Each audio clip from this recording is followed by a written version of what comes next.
Dear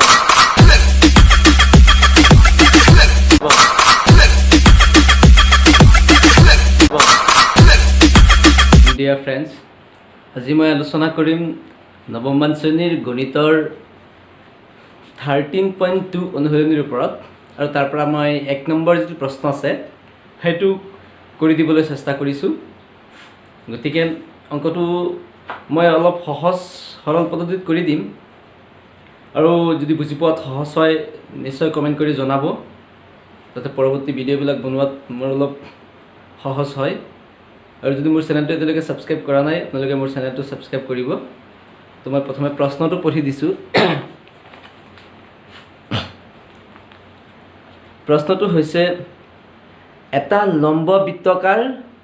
লম্ব বৃত্তাকাৰ চুঙাৰ বক্ৰপৃষ্ঠৰ কালি 88 বৰ্গ সেন্টিমিটাৰ, ইয়াৰ উচ্চতা 14 সেন্টিমিটাৰ হলে চুঙাটোৰ ভূমিৰ ব্যাস নিৰ্ণয় কৰা। প্ৰশ্নটোত কোৱা হৈছে যে লম্ব বৃত্তাকাৰ যিটো চুঙা আছে, চুঙাৰ বক্ৰপৃষ্ঠৰ কালিৰ মান দিয়া আছে আৰু সেই চুঙাটোৰ উচ্চতাৰ মান দিছে। প্ৰশ্নত কৈছে সেই চুঙাটোৰ ভূমিৰ যিটো ব্যাস আছে, ব্যাসটো কিমান উলিয়াব লাগে। গতিকে আমি প্ৰথমে ধৰি ল'ব লাগিব যে চুঙাটোৰ ভূমিৰ ব্যাসাৰ্ধ আমি ধৰি ল'ব লাগিব, তাৰপিছত আমি ব্যাস উলিয়াব পাৰিম। গতিকে আমি অংকটো আৰম্ভ কৰোঁ। অংকৰ সমাধানটো মই কেনেকৈ কৰিছোঁ আপোনালোকে চাওক।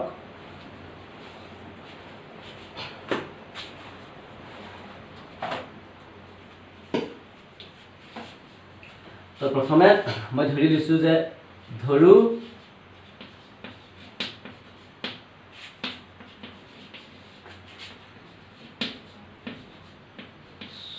চুঙাটোৰ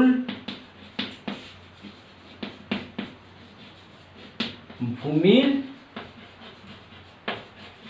ব্যাসাৰ্ধ, চুঙাটোৰ ভূমিৰ ব্যাসাৰ্ধ আমি কি ধৰি লৈছোঁ r। তাৰপিছত প্ৰশ্নত দিয়া আছিলে কি যে চুঙাৰ উচ্চতা দিয়া আছে। তো আমি এইটো লিখি দিম যে গিভেন বা দিয়া আছে, যি লিখে আপোনালোকে গিভেন বা দিয়া আছে চুঙাটোৰ উচ্চতা h ৰ ধাৰা বুজায় আৰু তাৰ মানটো কিমান দিছিলে প্ৰশ্নত 14 সেন্টিমিটাৰ বুলি দিছিলে।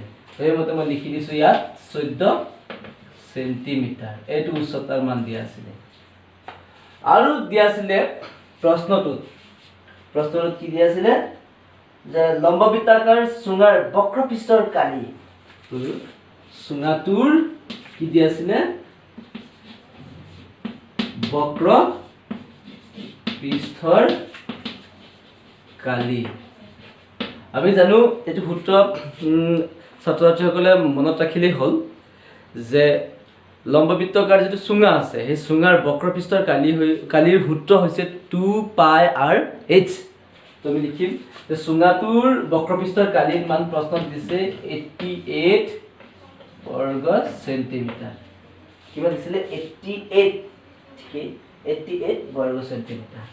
তো এতিয়া আমি ইমপ্লাইজ দিয়াত লিখি দিম যে এইটো চুঙাৰ বক্ৰপৃষ্ঠৰ কালি, চুঙাৰ বক্ৰপৃষ্ঠৰ কালিৰ সূত্ৰ হৈছে 2πr/h। এতিয়া আমি ইয়াত কিমান আছিলে 88 সেইটো লিখি দিলো। তাৰপিছত প্ৰশ্নত আৰু এটা কথা উল্লেখ আছিলে প্ৰশ্নৰ ওপৰত যে পাইৰ মান 7 ভাগৰ 22 ধৰি ল'বা। তো সেইমতে আমি 2 এইটো পাইৰ মান 7 ভাগৰ 22 আৰু r ৰ মান নাই, h ৰ মান কিমান h ৰ মান 14 ইকুৱেল টু ইয়াত কিমান আছে 88। এতিয়া 7 14 কাটিলে 2 বাৰ, 2 2 গুণে 4, 4 22 গুণে কিমান 88 85 লগত আছে r আৰু ইফালে আছে এইটো 88। এতিয়া ইয়াৰ পৰা আমি r ৰ মান উলিয়াম, r ৰ মান উলিয়ালে এইটো 88 টো তলত যাব, 88 ওপৰত বা ইয়াক কাটি দিলে কিমান হ'বগৈ 1। অৰ্থাৎ r মানে কোন আছিল আমি ধৰি লৈছিলো r মানে ব্যাসাৰ্ধ, চুঙাটোৰ ভূমিৰ ব্যাসাৰ্ধ মানে আমি r ৰ মানটো কিমান পাইছো 1 পাইছো। প্ৰশ্নত আমাক উলিয়াব দিছিলে লম্ব বৃত্তাকাৰ চুঙাৰ ভূমিৰ ব্যাস তো আমি জানো যেতিয়া ব্যাসাৰ্ধ উলিয়াইছো তো ব্যাসাৰ্ধৰ পৰা আমি ব্যাস উলিয়াব পাৰিম কেনেকৈ যে আমি জানো ব্যাসাৰ্ধৰ ব্যাস সদায় ব্যাসাৰ্ধৰ দুগুণহে হয় তো আমি লিখি দিম এতেকে ব্যাস যেটো ব্যাসাৰ্ধ আছিলে সেই 1 তাৰ লগত 2 পূৰণ কৰিম কেনো দুগুণ হয় এটো 2 এৰ গুণ কিমান 2 এককটো হ'ব সেন্টিমিটাৰ গতিকে এই প্ৰশ্নত যেটো উলিয়াব দিছিলে ব্যাস লম্ব বৃত্তাকাৰ চুঙাৰ ভূমিৰ ব্যাসৰ মান তৰে পাইছো কিমান 2 সেন্টিমিটাৰ তো এটো আছিল এই অঙ্কটোৰ সমাধান তো আজি ইমানতে সামৰিছো পৰৱৰ্তী ভিডিঅত পুনৰ লগ পাম ধন্যবাদ